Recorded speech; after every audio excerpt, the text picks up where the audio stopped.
Hi ಎಲ್ರಿಗೂ ನಮಸ್ಕಾರ.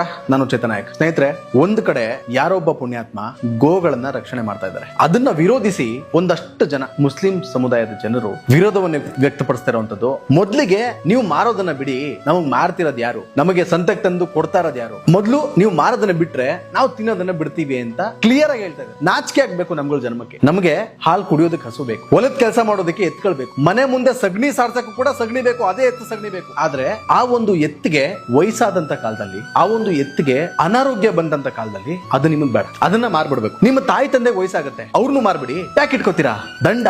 ನಾಚಿಕೆ ಆಗ್ಬೇಕು. ನಮ್ಮ ಹಿಂದೂ ಸಮಾಜ, ಹಿಂದೂ ಅಂತ ಹೇಳ್ಕೊಂಡು ತಿರ್ತಿರೋ ಕೆಲವು ಕಳಬೇರ್ಕೆ ನನ್ನ ಮಕ್ಕಳಿಗೆ ಈ ಮಾತನ್ನ ಹೇಳಕ್ ಇಷ್ಟಪಡ್ತೀನಿ ನಾನು. ಈ ವಿಡಿಯೋ ಏನ್ ಬೇಕಾದ್ರೂ ಆಗ್ಬೋದು, ಹೆಂಗ್ ಬೇಕಾದ್ರೂ ತಿರ್ಸ್ಬೋದು. ನೋವಾಗುತ್ತೆ ಮನ್ಸ್ಗೆ. ಅವ್ರು ಕ್ಲಿಯರ್ ಆಗಿದ್ದಾರೆ. ನೀವು ಮಾರೋದನ್ನ ಬಿಟ್ರೆ ನಾವು ತಿನ್ನೋದನ್ನ ಬಿಡ್ತೀವಿ. ನಿಮ್ ಮನೇಲಿ ಒಂದು ಗಂಡು ಮಗು ಹುಟ್ಟಿದ್ರೆ ಇರೋ ಬರೋ ದೇವ್ರಿಗೆಲ್ಲ ಅದಕ್ಕೆ ಹೊತ್ತು ಊರಿಗೆ ಒಂದು ಹಬ್ಬನ ಆಚರಣೆ ಮಾಡ್ತೀರಾ. ಅದೇ ನೀವು ಸಾಕಿರೋ ಒಂದು ಹಸುಗೆ ಒಂದು ಗಂಡು ಕರು ಹುಟ್ಬಿಟ್ರೆ ಆ ಕರು ಭಾರ ನಿಮ್ಗೆ. ಆ ಪುಟ್ಟ ಕರುನ ಮಾರ್ತೀರಾ. ನಿಮ್ಗೆ ಹೆಂಗಾದ್ರೂ ಮನ್ಸು ಬರುತ್ತೆ ಅಂತ ದೇವ್ರನೇ ಅರ್ಥ ಆಗ್ತಿಲ್ಲ. ಒಂದ್ ವಿಷಯ ಹೇಳ್ತೀನಿ, ಹಿಂದೂ ಆಗಿ ಬದುಕೋದಕ್ಕೆ ನಾಲ್ಕು ನನ್ನ ಮಕ್ಕಳು ನೀವೆಲ್ಲ ಹೇಳ್ತಾ ಇದೀನಿ. ಮಾರುಕಟ್ಟೆಯಲ್ಲಿ ಒಂದು ಪದಾರ್ಥ ಸಿಗೋದೇ ಇಲ್ಲ ಅಂತಂದ್ರೆ ಅದನ್ನ ಹೇಗ್ ತಿನ್ನಕ್ ಸಾಧ್ಯನೇ ಇಲ್ಲ.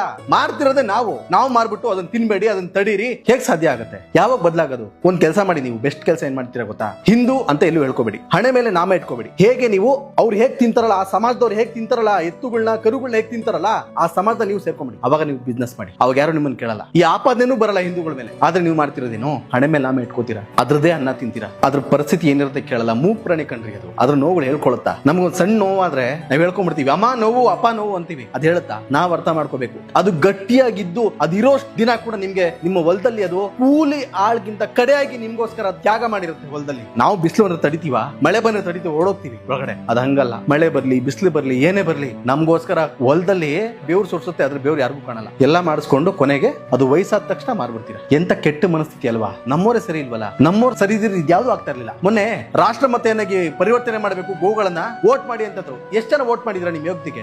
ಎಷ್ಟು ಜನ ವೋಟ್ ಮಾಡಿದಿರಾ ಹೇಳಿ? ಎಷ್ಟು ಜನ ಮಾಡಿದಿರಾ ಅಂತ ಕಾಮೆಂಟ್ ಮಾಡಿ ನೋಡೋಣ. ಎಷ್ಟು ಜನ ನಿಮ್ಮವ್ರಿಗೆಲ್ಲ ಎಷ್ಟು ಜನಕ್ಕೆ ವಿಷಯ ತಲುಪಿದೆ ಅಂತ. ಪ್ರತಿಯೊಬ್ಬರ ಇನ್ಫ್ಲುಯೆನ್ಸರ್ಗಳು ಪ್ರತಿಯೊಬ್ರು ಕೂಡ ಕೂಗಿ ಬಡ್ಕೊಂಡವ್ರೆ, ಕೈ ಮುಗಿದ್ ಕೇಳ್ಕತ್ತೀನಿ, ವೋಟ್ ಮಾಡಿ ಅಂತ. ಇವತ್ತಿಗೂ ಹಂಗೆ ಬಿದ್ದಿದೆ. ಗೋಮಾತೆಯನ್ನ ರಾಷ್ಟ್ರಮತೆಯನ್ನಾಗಿ ಪರಿವರ್ತನೆ ಮಾಡ್ಲಿಕ್ಕೆ ನಮ್ ಕೈಲಿ ಆಗ್ಲೇ ಇಲ್ಲ, ಹಿಂದೂಗಳ ಕೈಲಿ. ಇದು ನಮ್ ಕರ್ತವ್ಯ ಅಲ್ವಾ? ಚಿಕ್ಕ ಕರುಗಳು ಕಣ್ರಿ, ಒಂದಿನ 2 ದಿನ ಹುಟ್ಟಿರುತ್ತೆ. ನನಗ್ ಜನ್ಮ ಕೊಟ್ಟವರು ತಾಯಿ ತಂದೆ ಯಾರು ಅಂತ ತಿಳ್ಕೊಳಕ್ ಮುಂಚೆನೆ ಅದನ್ನ ತಗೊಂಡೋಗಿ ಮಾರ್ಬಿಡ್ತೀರಾ. ಎಲ್ಲಿ ಹಾಲು ಕುಡಿದ್ ಬಿಡುತ್ತೋ, ನಮ್ಮನೆಗೆ ಹಾಲು ಕಡಿಮೆ ಆಗ್ಬಿಡುತ್ತೋ, ನಿಮ್ಗೆ ಹಾಲು ಕುಡಿದಕ್ಕೆ ಅದೇ ಕೆಚ್ಚಲು ಬೇಕು. ಕೊನೆಗೆ ಅದೇ ಕೆಚ್ಚಲನ್ನ ಕುಯಿಸುವಂತ ಕೆಲಸ ಮಾಡಿಸ್ತೀರಾ.